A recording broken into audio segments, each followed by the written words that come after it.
Welcome to Bridge Out Ahead, the podcast where we dig into what's under construction in life, business, and community. I'm your host, Bridger Hopkins, and today we've got a really exciting guest. But first, I'm going to ask you to do me a favor. However you're watching or listening to this, if you could go hit like, subscribe, follow, whatever it may be, it really means a lot to us, and it helps us reach more people who might be building something themselves. Again, hit like, subscribe, follow. We really appreciate it. And today, we're sitting down with Brett Mohler, the owner of Yeti Earthworks. He is known for his earthwork, of course, patios, retaining walls, and maybe even slightly better known now for his wildly funny and engaging social media videos, of which he directs, writes, stars in, and is doing most of the stunts. So today, Brett, thanks for coming in and sitting down with us. Yeah, thanks for having me. You know, I wanted to kind of dive into some of what you've been doing now on your social media, because I'm guessing there's quite a few people now that are noticing that once I saw some of what you guys were doing, that's when I reached out over the summer, like, hey, I want to talk to you guys. Yeah. Where do you get your ideas? How did you think like, oh, this is going to carry us to the next level? Or did you think that, or, what went into, you being a guy who's now making funny videos? Right. So another buddy of mine, Jack Martin, he owns Martin Outdoor Innovation, and I found him from either TikTok or Instagram. He's down in the Mankato area, Owatonna, Mankato area. And he always had these videos where it was, quick shots of equipment moving dirt and close-ups, and just like, you watch his video and you feel like you could run through a wall after that. And so I kind of watched his videos and got in touch with him, and his filmer, Dylan, came up and shot for us and sent him back. And I was like, man, these are awesome. Like, there's nobody else doing videos like that either, right, to promote your brand and in the business and things like that. So we started doing that, and then it sort of transitioned to doing more informative and say like customer testimonials and things like that, because the cool videos are great where it's the close-up shots and getting down and dirty, but those people that watch those videos aren't necessarily the people that are going to hire you for a job. That I think those videos tend to attract a younger age, whereas the informative videos or the funny videos where I'm burying a fake body and things like that sort of reaches a broader audience, and it just kind of makes people curious. We did one this last summer. Dylan and I were coming back from filming in McGregor, and we were asking ChatGPT, like, what are some sayings that don't make sense? Like, just because those are the videos I wanted to make, where it was the one video we did was, is your access tighter than spaghetti in a coin purse? And we're like, what is spaghetti in a coin purse? But it just makes somebody think right away. Like, and they're like, I'm hooked. I got to see this. I got to watch the end of this. And so it's just fun making videos like that and making people think, because that's kind of been my personality throughout my life, is just a goofball and witty and funny. And I remember in high school, there was two other kids, Brad Dick and Grant Gibo, and it was like, I felt like we were the three funny guys in the school, and to me, I took it personally. Like, I want to be the funniest one.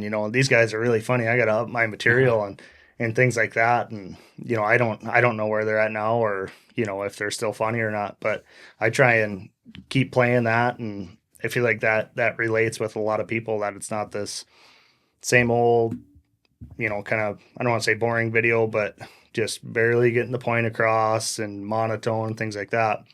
I like to make those videos where it's funny and somebody can latch onto it. Yeah, so just being present, your brand being present, can really be powerful in the long run in getting more business. And have you seen some of that, feedback from other people as well? Oh yeah, I'll go to a gas station or go to the grocery store or something, and somebody will just come out of the blue, and I don't know who they are, and hey, I saw that video, I like that video, and it's just crazy to think that, we're getting, 15, 20,000 views, And that reaches a lot of people, especially with the shares and things like that. But again, it's not your average video that a company would put out. Here, this is Daryl. We sell earthworms at da da da da da. River Road, whatever. It's just that funny that just kind of catches you, and I think a lot of people look for that. That's kind of what we're known for now. So when we don't post an update for a little bit, I feel like people get a little upset. Like, where's the next one? Yeah. Oh, we got a good one coming up. We're going to be doing one for Christmas, and I'll show you some clips, but we had the Grinch suit. We were demoing a house, and I was like, man, I want to do something for this Christmas time promotion we're going to do. So I'll throw a little spoiler, but so we're demoing this house, and it's like, yeah, I want to do this Christmas tree promotion where after Christmas, we're going to pick up Christmas trees and whatever. And this will be the video to promote it.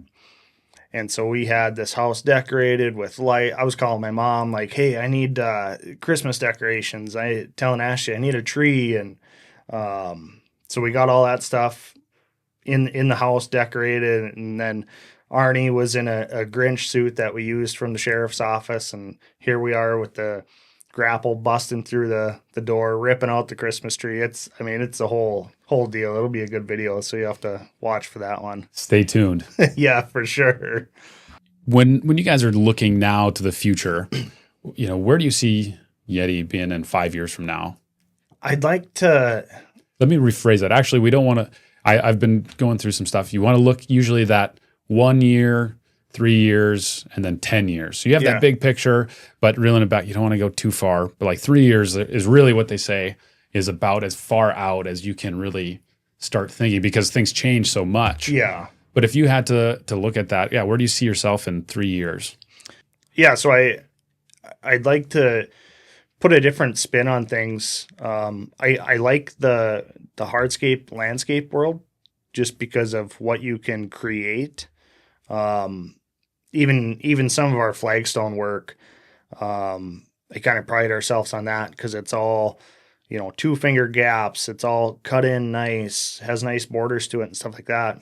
So I love to see stuff like that come to life. Mm-hmm. So fine tuning that, and the excavation side of things, it's kind of a tough world because there's always somebody that's willing to do it cheaper. And at the end of the day, a hole is a hole. Doesn't matter how you get there. But, the landscape and hardscape stuff, you can really put your shine on if you know what you're doing and in making those, wow pieces, rather than I feel like the margins and stuff like that are better in the landscape hardscape world than if you're digging a basement. Right.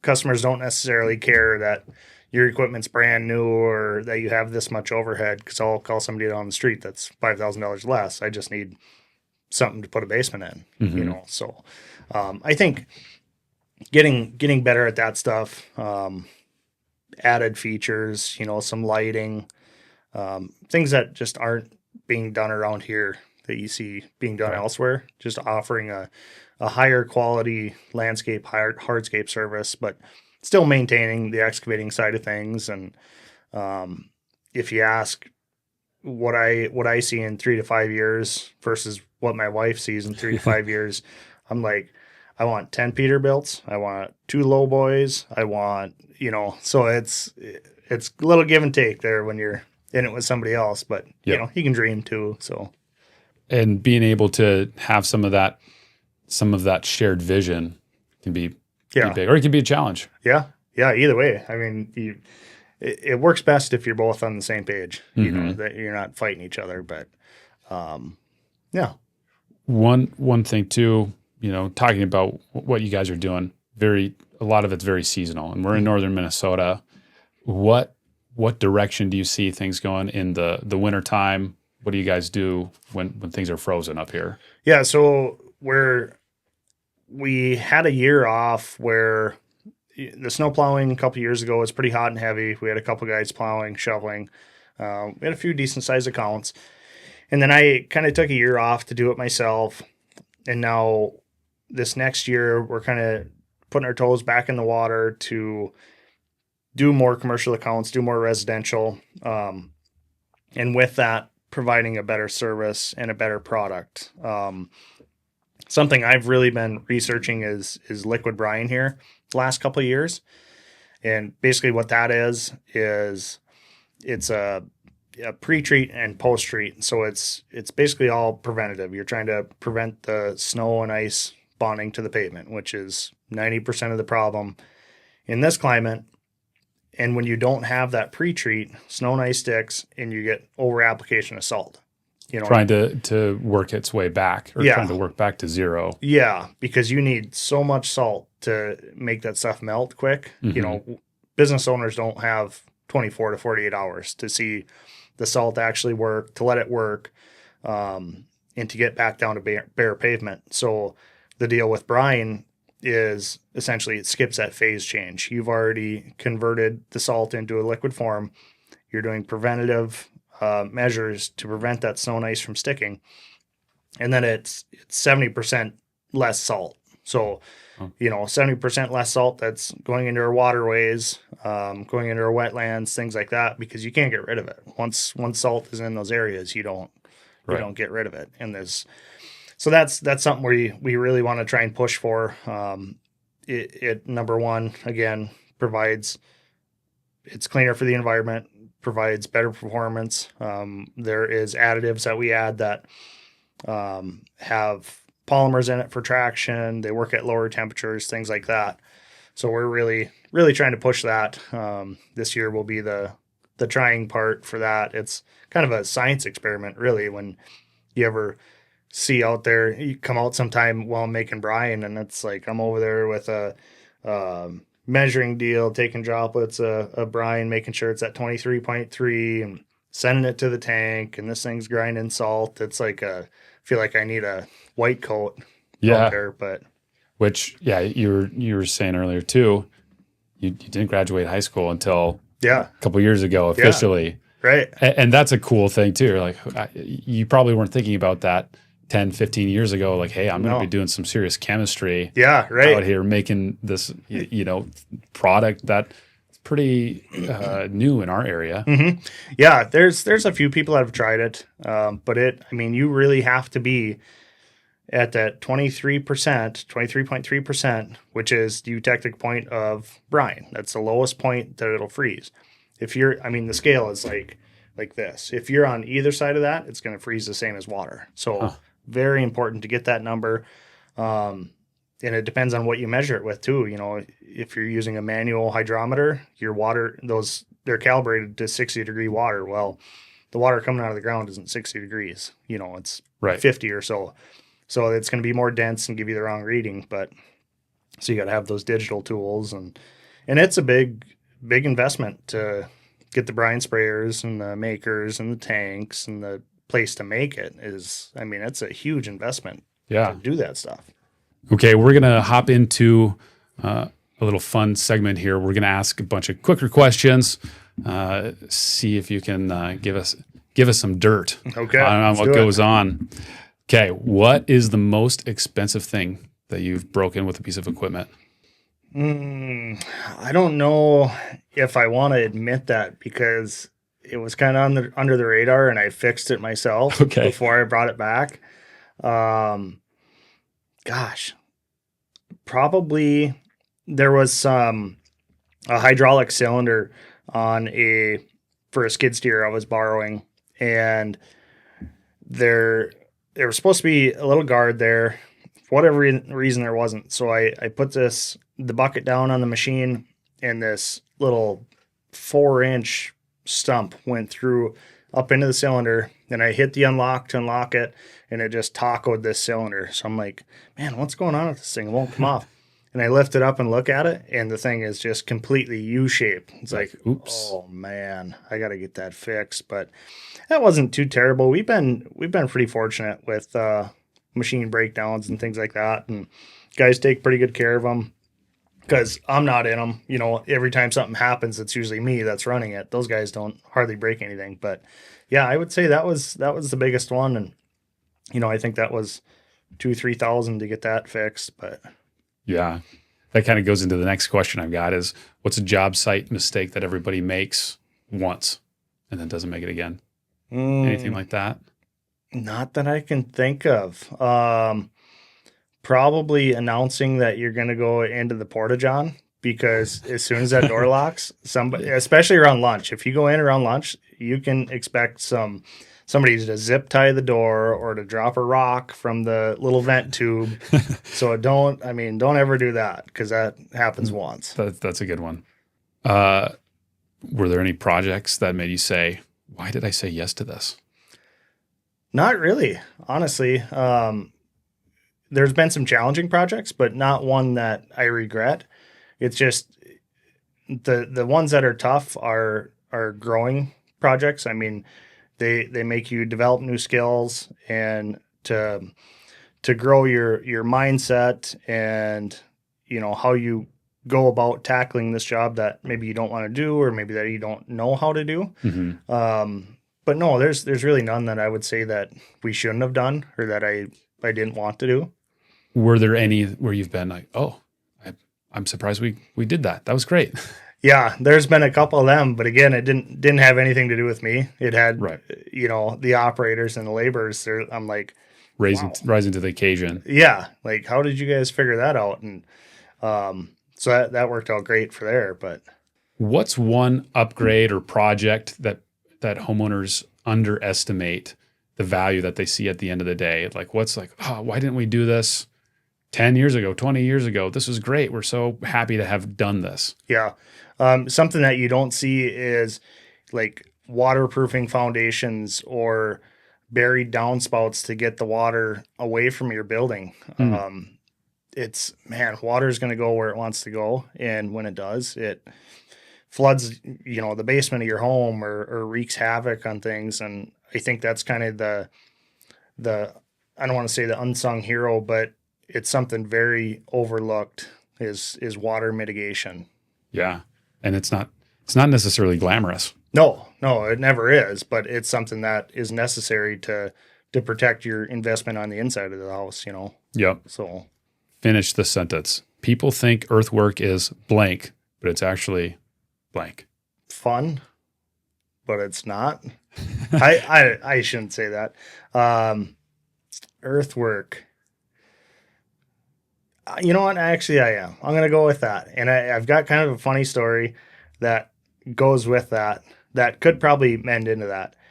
There was a guy, this has happened 2 or 3 times now, where somebody has called and they said, hey, is this Yeti Earthworms? No, this is Earthworks. He's like, oh, well, we're going up to the Rainy to go sturgeon fishing. We're looking for earthworms. It's like, yeah, we don't have them. You can try the bait shops. And he's like, so this isn't Yeti Earthworms. You guys don't sell worms, night crawlers. Like, no, not at all. No. And then I had another lady call that was like, I have thousands of earthworms in my yard and they're making holes all over the place. What? Can you guys come out and take a look? Get rid of this problem. I'm like, I don't even know where to start. I know a guy who's headed to Rainy. Yeah, I'll send this guy over there right now. Oh man, what's your unofficial job title? Maybe that other people don't hear. Or maybe people call you. My unofficial job title. Boy, I don't know if I could say any that are PG, but I think maybe talent manager, like putting the right people in the right spots to make it all mend together and work together. Some guys we have aren't going to lay sod, and some guys we have aren't going to run equipment, so putting those people in the right spot, I think is ideal. Looking at the book Traction by Gino Wilco. Anyhow, it's the right people in the right seats. Yeah. Oh yeah. It's huge because you can have the right, and then sometimes you find like, oh, I don't even have the right seats. I need to redefine what's going on. Yeah. 100%. Yeah. But right people in right seats. Yeah. Yep. What's a tool you'd never hand a rookie? Tool I would never hand a rookie. Probably, I don't think I would hand them the water hose. So, in whether we're doing sod or we're doing patios where you use poly sweep in the joints, it seems like there's a couple kids that we had this summer, like, hey, wet this down, whatever else, here's what you're going to do with the hose. And they're spraying the side of the house, they're spraying each other, like anything but the project that they needed the hose for. It just, I don't know what it is. Something about a water hose. It just, even in our hydro seeder, when we're, laying down a lawn or whatever, and they're up there with the cannon or the hose, they're doing everything but what they were supposed to be doing. It's just fun, I guess. I don't know. Hoses are kind of tempting. Yeah, well, they are, yeah. Give a 3-year-old a hose. Yeah. Oh, yeah. What's the biggest myth about landscaping or excavating? The biggest myth, or maybe misconception.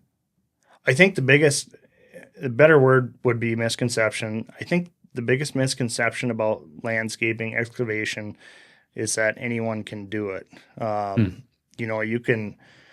You can go out and rent a backhoe or a skid steer and get it done, but it's not going to be necessarily a lasting job. I think that goes back to our 10-year warranty. When we prep a patio, we do so many inches of clean stone rock, we do filter fabric under it, and then we do a 1-inch layer of a bedding rock, and it makes everything permeable, makes the water not attracted to it like it would be class 5 or sand, allows that water to drain through. And when you go to the big box stores and buy pavers or patios or whatever, you think you can just rough a little dirt up and get some sand and lay them out. Yeah. Well, yeah, you can do that, but it's not going to last. You wouldn't build a house on the swamp without excavating and putting some good backfill in there. So why would you do the same for your patio? Mm-hmm. What's one moment with a client that caught you off guard, maybe in the best way? So we've had quite a few clients where it's like I've gotten to be good friends with them. We just did one in McGregor for a lady named Dawn, and her husband unfortunately passed away a couple of years ago. And so we were redoing her shoreline and doing some sod in a big fire pit. And we got to talking, like, hey, come on inside, brand new house, like nice marble floors, this and that. Hey, come inside. I want to show you. Let's talk inside, this and that. Oh, you don't have to take your boots off, and it like clean floors, beautiful house. And like we got to talking about where she travels, where we travel, and she had beautiful paintings on the wall, signed a guitar from Kurt Cobain and stuff like that. Like moments like those are just super incredible. And then like I say, you go to be friends with them, and next thing you know, you're going on vacation with them and hanging out with them. So I think that's what has kind of caught me off guard throughout the whole deal. You thought you'd do a project for a customer and that was the end of the line. If they call you back for something else, whatever, you'll go back and do it. But the friendship out of that has really, as a whole, has caught me off guard. Yeah, that's pretty cool. Yeah. You end up having a lot of good experiences and great interactions with people. Yeah. There's obviously those experiences. You're like, whoa, yeah, that was insane. What were we that thinking? Person was like crazy. Like, how did they react that? Like, yeah. But I think a lot of times the good usually outweighs the bad. Yeah, for sure. It does. And you do have some challenging clients at sometimes where they think they know what they need, but if you're going to be, stamping your approval on it, it needs to be done the way it's supposed to be done, not right. No shortcuts, things like that. But yeah, for every 3 tough clients or 3-4 tough clients, there's always 6-7 good ones. It's it's good. We run into a lot of good people. Something we were talking about earlier is your name is Brett. Yep, 2 T's. 2 T's, but you don't always get that. What are some of the crazy things people have called you? Gosh, I've been called, well, what used to really irk me as a kid is they'd spell out Brett, but it'd be 1 T. And I don't know why. It just always got to me. I always Brett. Well, then they started calling me Brad. They started calling me Brent. And then when we were in Key West one time, a couple years back, I was getting some coffee and called Cuban Coffee Queen. And so there was a little bit of a language barrier there. and ordered these coffees. He said, what name? I said, Brett. And I know I do mumble sometimes, and I didn't expect it to come out right by any means. But so we're sitting there, we're the only people in there, and he's going, bread? And I told Ashley, I said, there's no way that that's mine. She's like, is he really saying bread? I said, I'm going to go up and look. So I go up and grab the coffees, and sure enough, it says bread on there. I'm like, oh, nice. Man. Yeah. Here with my brother Croissant. But, yeah. Yeah. And that's, you're speaking to someone who is frequently Bridget. Oh, Bridget, yeah, that's a common one. Or Richard. Yeah. People are like, Bridger? What is that? God, I had to stop myself because I think I was texting you and it autocorrected to Bridget. iPhone really wants to call me Bridget. Yeah. You have to train it. You say no. Yeah. Like you got it. It is correctable, but yeah. It's the first time every time. Oh yeah.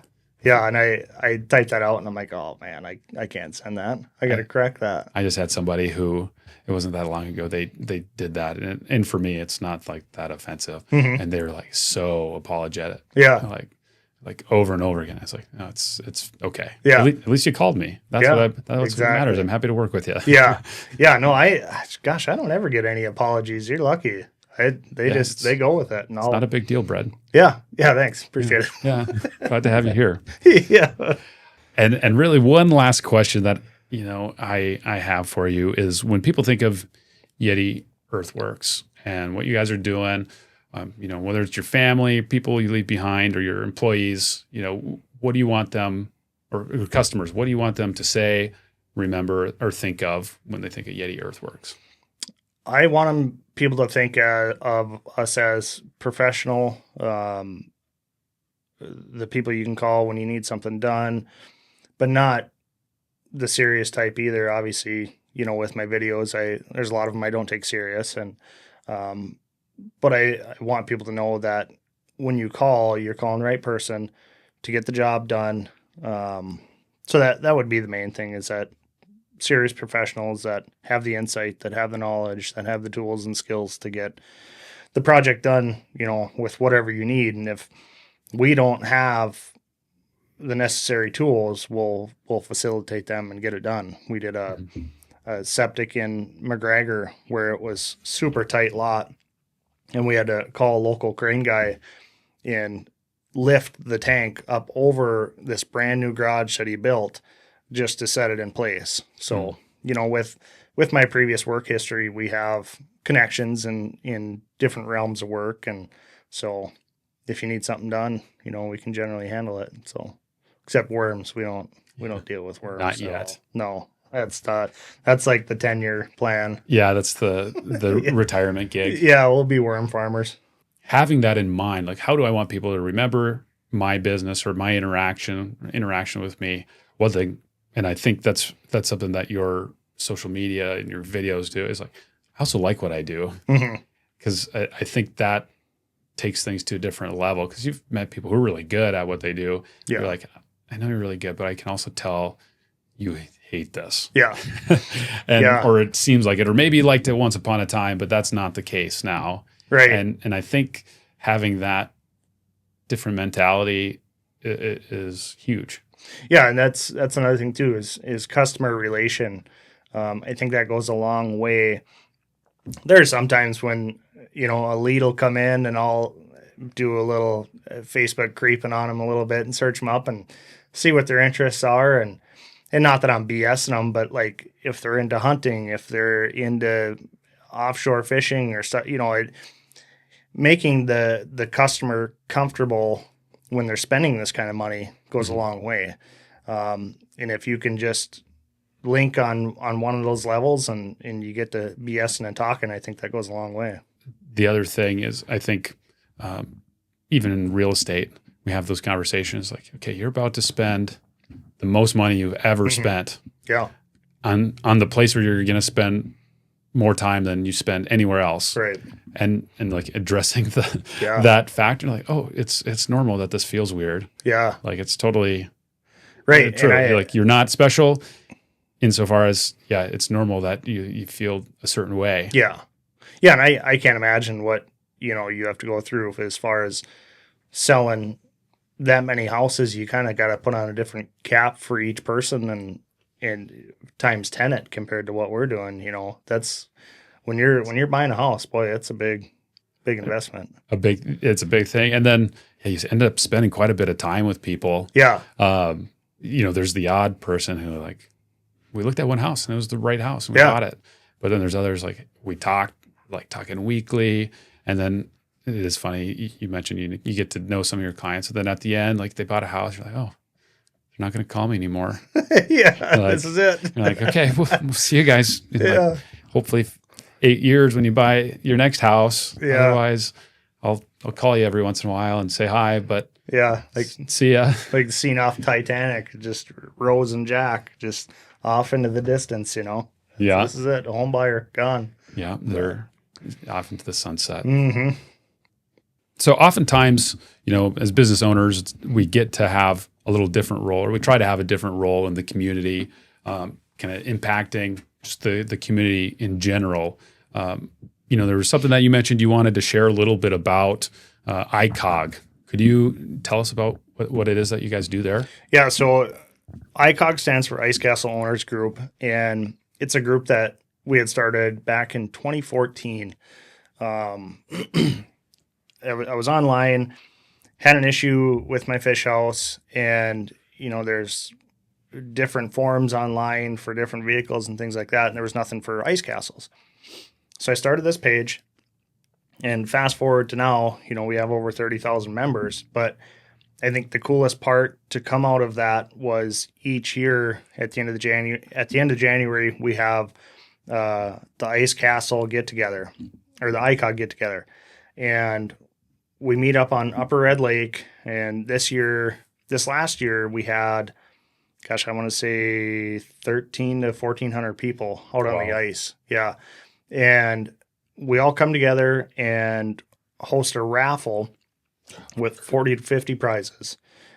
Just real quick, just want to touch base for people who aren't in northern Minnesota, what an ice castle is. An ice castle is basically a camper that drops flat right onto the ice, and you can drill holes through the ice and you can start fishing from your camper, from the comfort of your own home, if you will. Yeah. And then ice fishing, when I was out in Idaho, I'd mention, people go ice fishing, they have ice castles. They're like, that's not safe. You're like, like you'll be driving in northern Minnesota, you'll go somewhere, you're like, is that a city out there? Mm-hmm. No, it's not a city.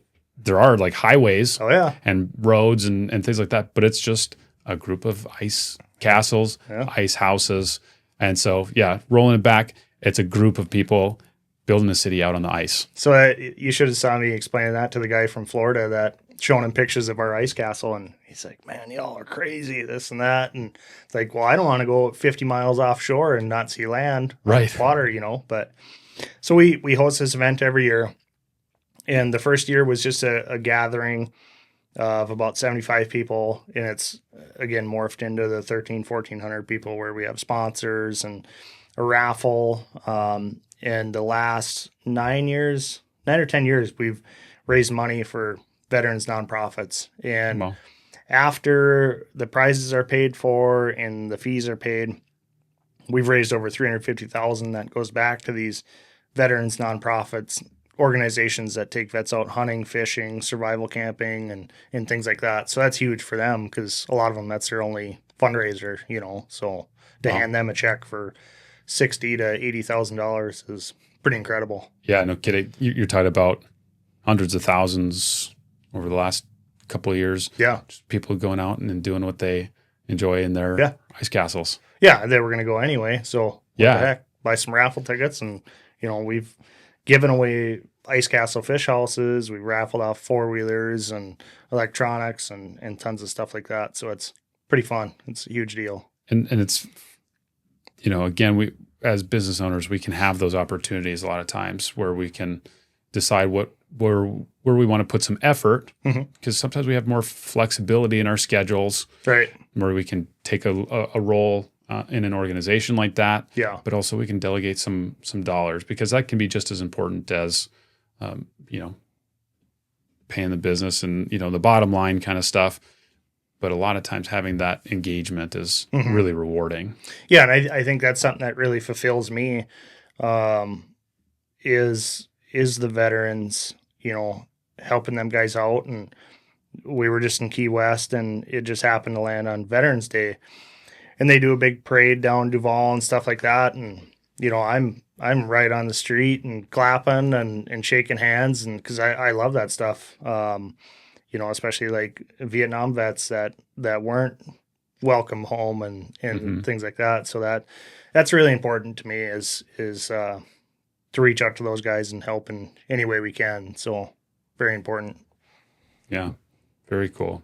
So one other thing that we talked about beforehand, and I want to share with everybody, you guys are going to be running a promo for our listeners, our viewers. So if you guys are seeing this, if you made it through this whole conversation to the end here, if you're thinking about an outdoor project for 2026, which is coming up pretty quick here. Very quick. Yeti Earthworks is going to offer $500 off on up till through the end of January 2026. Get on the schedule, give them a call. $500 off. That's a great deal. Yeah, for sure. It does go a long way with certain projects. So if you call, get on schedule, we look at your project, we lock something in, we'll just take that $500 off. So yeah, tell them you saw us on Bridge Out Ahead. Yep. Yeah, we appreciate you doing that for our listeners too. Yeah, and absolutely.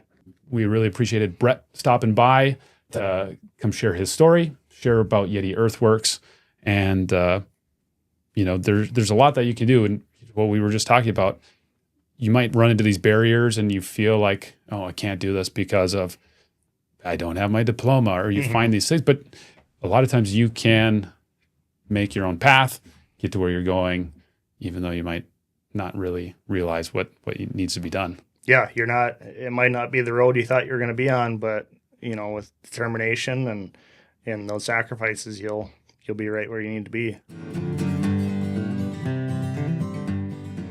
This episode of Bridge Out Ahead is brought to you by Legacy Bridge Real Estate, brokered by Grand Properties. At Legacy Bridge, we believe real estate is one of the most powerful ways to build wealth. More importantly, to build your legacy. Whether you're buying your first home, selling a property, or looking to invest, our trusted team is here to walk with you every step of the way. Legacy Bridge Real Estate, where legacies begin. Today's theme music is We're Making Good Time by Jed LaPlante. Thanks for joining us today. And remember, no matter the detour you encounter, the road ahead is still yours to build. I'm Bridger Hopkins, and this is Bridge Out Ahead.